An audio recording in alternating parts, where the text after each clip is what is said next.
ताज्या घडामोडींसाठी महाराष्ट्र आपला न्यूजला सबस्क्राइब करा व बेल आयकॉन क्लिक करा। नमस्कार, मी राजू मेत्री, महाराष्ट्र आपल्यामध्ये आपलं स्वागत। पाहूया सविस्तर वृत्तांत। ॲडव्होकेट महबूब बांदार यांचा युक्तिवाद ग्राह्य मानून मेहरबान कोर्टाने सावत्र भावासह तिघांची निर्दोष मुक्तता केली। उसने दिलेले 6,000 रुपये परत दिले नाहीत म्हणून वारंवार छळ व मारहाण करून अंबुताई अशोक हजारे राहणार दत्तनगर इचलकरंजी हिला आत्महत्येस प्रवृत्त केलेल्या आरोपातून सावत्र भाऊ ज्ञानदेव उर्फ प्रकाश गजानन मेहतर राहणार सांगरोळ, त्यांची पत्नी सिंधुबाई व मुलगा संदीप या तिघांची सबळ पुराव्याअभावी इचलकरंजी येथील प्रमुख जिल्हा व सत्र न्यायाधीश मान्य मंदार नेर्लेकर यांनी निर्दोष मुक्तता केली। संशयितेच्या वतीने ॲडव्होकेट महबूब बांदार यांनी काम पाहिले। इचलकरंजी येथे राहणाऱ्या सावत्र बहिणीला 6,000 रुपये संशयित ज्ञानदेव यांनी हात उसनवार दिले, मात्र तिने ते परत केले नाही म्हणून त्यामुळे तिच्यावर वेळोवेळी छळ करून तिला मारहाण केली। त्यातच तिने 13/7/2015 रोजी दत्तनगर येथील भाड्याच्या घरात चिठ्ठी लिहून गळफास लावून घेऊन आत्महत्या केली।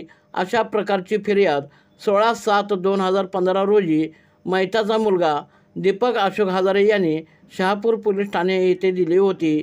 त्या अनुषंगाने संशयिताच्या वर गुन्हा दाखल केला व दोषारोप दाखल झाल्यानंतर सदर प्रकरणाची सुनावणी इचलकरंजी येथील जिल्हा व सत्र न्यायालय सुरू झाली।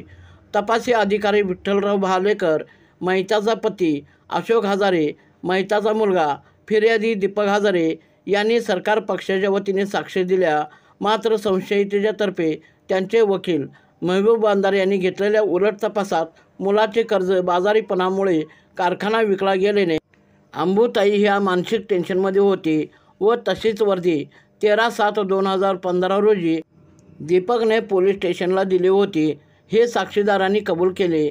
त्याचबरोबर मैताचा मुलगा प्रकाश याचे गुन्हेगारी रेकॉर्ड होते, ही साक्षीदार अशोक हजारे यांनी कबूल केले। त्याचबरोबर दीपक याचेवर ही खटला दाखल होता, हे सुद्धा साक्षीदारांनी कबूल केले। मैताचे हस्ताक्षर सिद्ध होऊ शकले नाही, चिठ्ठीसुद्धा सिद्ध होऊ शकली नाही। उशिरा फिर्याद दिली आहे, उसने पैसे कधी दिले याचा कोणताही पुरावा नाही। फिर्याद दाखल करण्यापूर्वी कोणाचेही जबाब नोंदवण्यात आले नाहीत। चिठ्ठी नेमकी कुठे सापडली त्याबद्दल ही विसंगती आहे। या सर्वच गोष्टी उलट तपासाद्वारे युक्तीद्वारे मांडण्यात आले। ॲडव्होकेट बांदार यांनी आत्महत्येचे घटक सिद्ध होत नाही हे दर्शवण्यासाठी सर्वोच्च न्यायालयाचे 5 वेगवेगळे निकाल सादर केले। त्यामध्ये Laxmidas v state of Bengal तसेच गुरुचरण सिंग व्ही स्टेट पंजाब हे लँडमार्क निकाल यांचा समावेश होता। सदर युक्तिवाद व उलट तपास ग्राह्य मानून न्यायालयाने संशयिताची सबळ पुराव्याअभावी निर्दोष मुक्तता केली।